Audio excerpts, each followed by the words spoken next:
яг асуух гэсэн юмтай нэлээд хариулт нь гарчлаа. Ер нь хоёр зүйл анхааруулж хэлмээр байгаа. Нэгдүгээрт одоо бид нар хуулиа гаргахаар яаж хэрэгжүүлэх вэ гэдэг асуудал байгаа. Тэгээд та бүхэн бас хуулийн төсөл дээр ажиллаж байхдаа яаралтай арга хэмжээ авах ёстой гэд тодорхой сайтуудыг хаалаа гэд мэдээлж ирсэн. Би дөнгөж сая ороод үзэхөө бүгдээрээ нээлттэй л болцсон байна л та. Тэгээд тодорхой яг ингэ арга хэмжээ авлаа гэд тэр нь нэг 2 3 7 хоногийн дараа болохоор залуучууд за томоохон сайтууд нь бол хаалттай хэвээрээ байгаа боловч яг нөгөө бүр одоо заллингийн шин чанартай жигнэсээ спорт гэхээсээ илүү мөрөөдөө нөгөө нэг покер юмнууд нь бол нээлттэй тэрүүгээр нь хүмүүс ороод дэжтэй гэдэг юм хэлсэн. Тэгэхээр энэ технологийн хувьд энийгээ та бүхэн маань яаж одоо хориглож хамгийн боломжтой байдлаараа хориглоод хэр үр дүн гаргана гэж үзэж байгаа. Энэ дээрээ бас цаашдаа хуулийг хэрэгжүүлэхдээ ч гэсэн анхаараасай гэж хүсэж байна.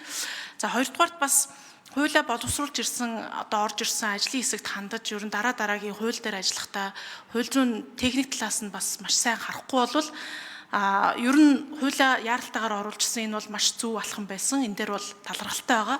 Гэхдээ хууль зүйн техник чинь буруу байснаас болоод хууль зүйн байнгын хорон дээр ажлын хэсэг гараад асуудал байна. Энийг яах вэ гэдэг юмнаас болоод энэ хууль маань гарахгүй нэлээд удсан.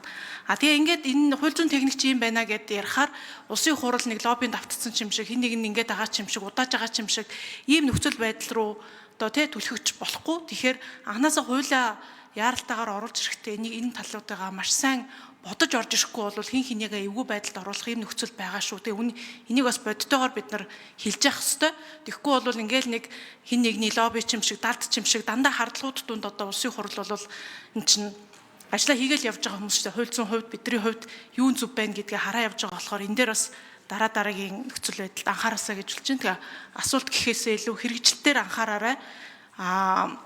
Ялангуяа тэр жижиг одоо нэлээд заллингийн шин чанартай сайтууд дээр үнэхээр хаах арга хэмжээгээ илүү анхаарч тогтмол ажиллагаанууд хийгээсэй гэж хүсэж байна. За хоёрдугаарт нь дараагийн хуультай хууль зүйн техникийг анхаарч энийгээ үнэхээр алдаатай оруулсан бол энийгээ бас хүлээн зөвшөөрөөд хамтарч ажиллах тал дээр бас ажиллаж байгаасай гэж хүсэж байна. За баярлалаа.